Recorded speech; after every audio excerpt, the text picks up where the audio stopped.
Bonjour chers créatifs, cette vidéo va être consacrée aux artistes qui aimeraient bien développer un concept. Alors dans cette vidéo, vous allez me voir animer une séance de brainstorming avec des créateurs, des artistes, cartoonistes. Et cette vidéo va être divisée en 3 parties. Première partie, l'animation d'un brainstorming. Deuxième partie, travail du concept. Donc rassembler les idées du brainstorming pour faire une phrase. Troisième partie, un exemple de 2 objets créés à partir de cette phrase, de ce concept. Alors je vais vous challenger sur 2 mots, 2 mots qui bien sûr vont intéresser les cartoonistes et vous en particulier aussi. Donc ces 2 mots sont forme et un autre mot de votre choix, mais qui va tourner autour de ce qu'on peut mettre sur une forme. Donc ça c'est l'idée de départ. Après on va s'en aller dans des chemins que vous déciderez et que peut-être j'orienterai aussi. Alors qu'est-ce qu'on peut mettre sur une forme, dans une forme, autour d'une forme? Voilà, qu'est-ce que vous pouvez suggérer comme mot? Couleurs différentes. Ok. Voilà, donc la couleur évidemment peut se mettre sur une forme. Et bien sûr, ça va être un de nos challenges, c'est de trouver des choses qui tournent autour de la forme et autour des couleurs. Comment faire ressortir une forme et comment faire ressortir ou mettre en valeur ou en opposition, peu importe, forme et couleur. Alors, quelles sont les suggestions? Oui? Faire ressortir sur un fond. Ah, sur un fond. Parlez plus fort. Hein. Donc sur un fond, ok, donc je mets fond. Alors si je vais plus loin dans l'idée, ça veut dire que la forme pourrait se détacher sur un fond et une couleur pourrait aussi se détacher sur un fond. Est-ce que c'est ça que vous voulez exprimer? Oui? Bon, voilà, les autres sont d'accord? Oui. Merci. Ça va.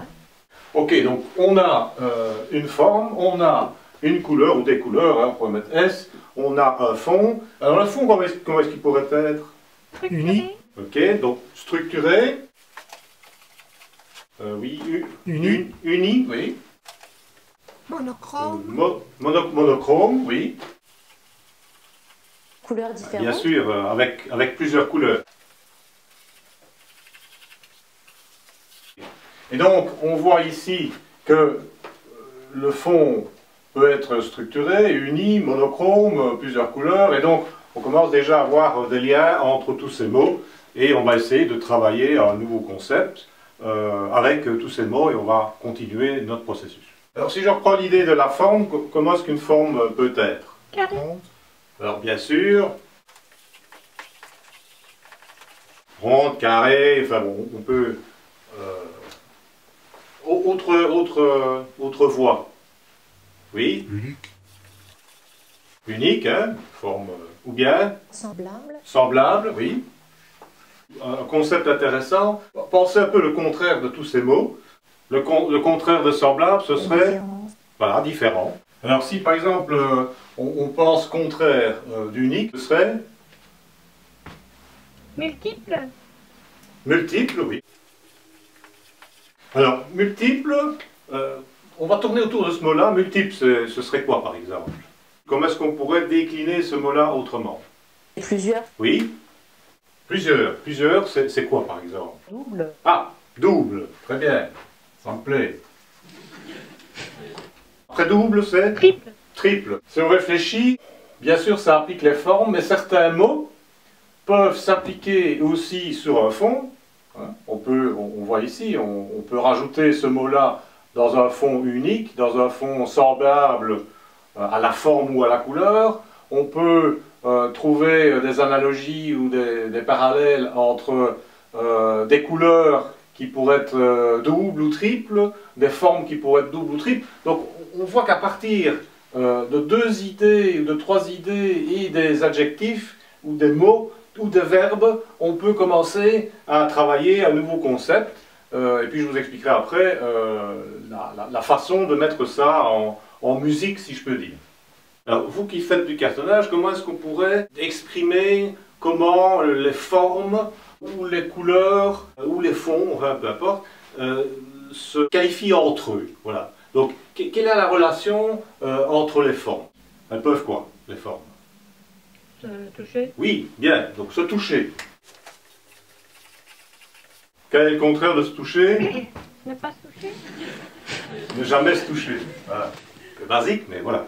Un autre mot qui pourrait qualifier la relation entre les formes, ce serait quoi par exemple? S'emboîter. Oui, mais bien sûr. En cartonnage, s'emboîter. Ça, c'est un mot que j'aime bien, oui. Donc, assembler, s'emboîter, se monter, donc on peut tourner autour de cette idée. Qu'est-ce qui est difficile de faire avec les formes? On va se lancer un défi. Vous avez tous cartonné déjà un jour.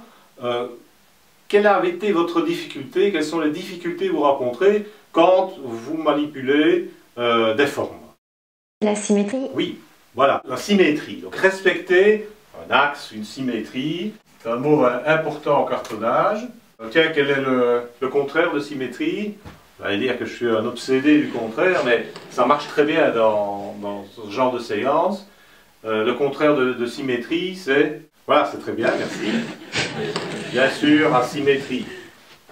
Alors bien sûr, ceci peut aussi s'appliquer soit au fond, soit aux formes, soit aux couleurs. Tiens, les couleurs. Comment est-ce qu'on pourrait creuser l'idée de couleurs? Comment est-ce qu'on pourrait aller plus loin dans cette idée? Alors les couleurs, il y en a... Alors, Jaune. oui, bien sûr. Donc on peut parler du rouge, Bleu. du bleu, du... Du blanc. Oui, ok. Donc, bien sûr, les couleurs, on ne va pas les citer toutes, hein, on va se faire toute la journée. Mais peut-être d'une façon plus générique. Clair. Voilà, clair, oui. Quel est le contraire de clair? Le contraire, c'est sombre. Une autre idée qui peut être associée, bien sûr, à la couleur, à la forme. Je rebondis là-dessus. Qu'est-ce qui fait en sorte qu'une couleur est claire ou sombre? La lumière. La lumière. Voilà. Lumière. On va le mettre ici, ou peu importe. Il y a plusieurs lumières. Jaune. Bien sûr, des blanches, des bleues, etc. Autre chose. Direct. Donc, Direct. vous dites direct, oui.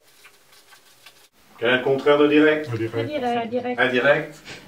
Alors, bien sûr, ces mots ne s'appliquent bien sûr qu'au concept de la lumière. On ne va pas mélanger des formes directes, indirectes. Ok. Donc, ceci est très, très lié avec ce mot-là. Lorsqu'on est devant un tableau, lorsqu'on est devant un objet en carton, enfin peu importe, hein, un bel objet, une statue, que sais-je, qu'est-ce qui vous vient à l'esprit comme mot, comme sentiment, comme... Émotion. Émotion, voilà un terme qu'on va garder. Alors vous êtes tous des artistes hein, ou des cartonistes débutants ou confirmés. Quel est le verbe qui qualifierait ce que vous avez difficile de faire, ce que vous aimeriez faire?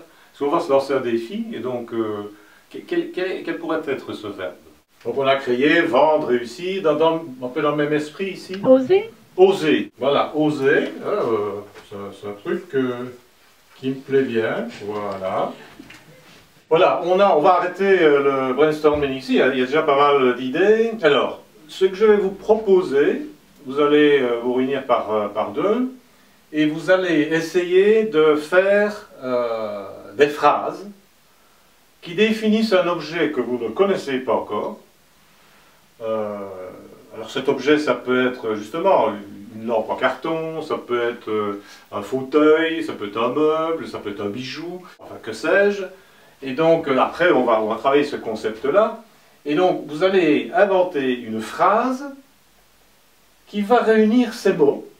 J'ai donné 40 minutes aux participants pour rassembler ces mots et essayer de créer une phrase. Donc, toutes les œuvres qu'ils vont créer par la suite vont s'inspirer de cette phrase, et donc ainsi on peut supposer que leurs objets, les objets qu'ils vont créer, leurs œuvres, vont être plus cohérentes, vont raconter la même histoire. Voilà, c'est ce concept que j'ai essayé d'inculquer à ces participants. Vous allez me dire, mais qu'est-ce que c'est que ce machin? Et pourtant, vous allez être surpris par la phrase que je vais lire, et surtout par les objets qui ont été créés grâce à cette phrase. Une série de formes et de couleurs dorment sur un fond monochrome.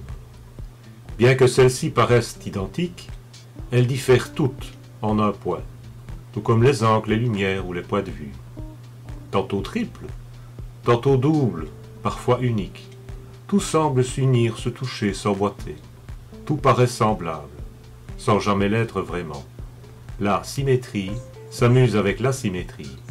Avec la lumière, le foncé devient plus clair, ou le clair vire à l'obscur.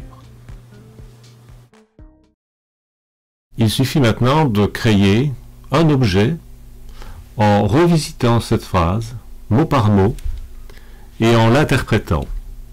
Ainsi, on revisite ce qu'on a fait au niveau du brainstorming, on voit quels sont les mots importants, et on repense l'objet avec cette phrase. Et voici deux objets qui ont été créés avec ce concept.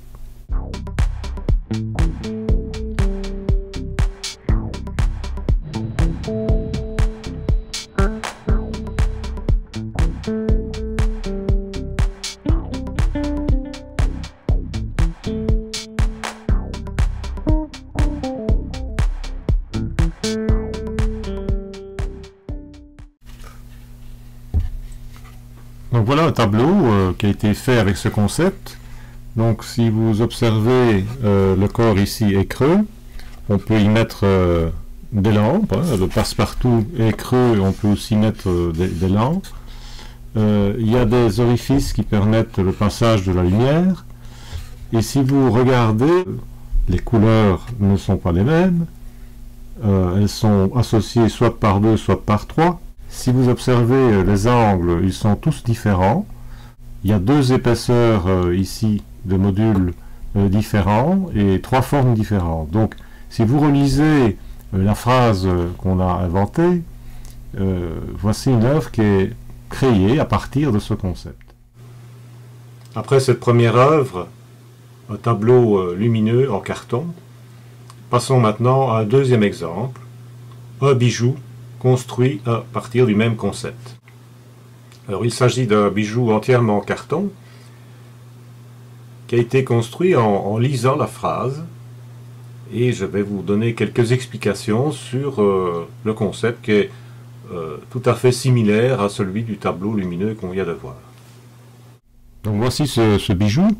Alors on reprend les phrases, hein. Donc on va parler de plusieurs formes différentes. Il y a une partie curviligne, il y a une partie cylindrique, il y a des parties rectangulaires. On va jouer sur les couleurs, hein, puisqu'il y a trois couleurs, la couleur dorée, la couleur bleue et la couleur mauve. Les formes uniques, triples, les formes, les angles qui sont différents. On va parler aussi de l'asymétrie, puisque aucune partie n'est symétrique à part celle-ci. On voit que les angles sont différents, qu'il y a de l'asymétrie et de l'asymétrie. On peut supposer, lorsqu'on parle du fond monochrome, que ce bijou va être porté sur un t-shirt uni. On joue aussi sur les ombres et les lumières, puisque cette partie-ci est garnie avec de l'or en poudre, donc très brillant, et la partie intérieure est simplement dorée et mate. Donc là aussi, on joue sur les lumières. Donc en revisitant la phrase qu'on a établie, on peut se rendre compte que ces deux objets ont été créés avec une même phrase, un même concept, mais avec deux objets totalement différents. Donc j'ai personnellement utilisé souvent cette méthode, brainstorming, des mots, et puis avec ces mots une phrase, pour développer un concept. Et chaque fois que je créais un objet, souvent d'ailleurs des bijoux ou des lampes en carton, il m'est venu des idées que je n'aurais peut-être pas trouvées sans ce moyen.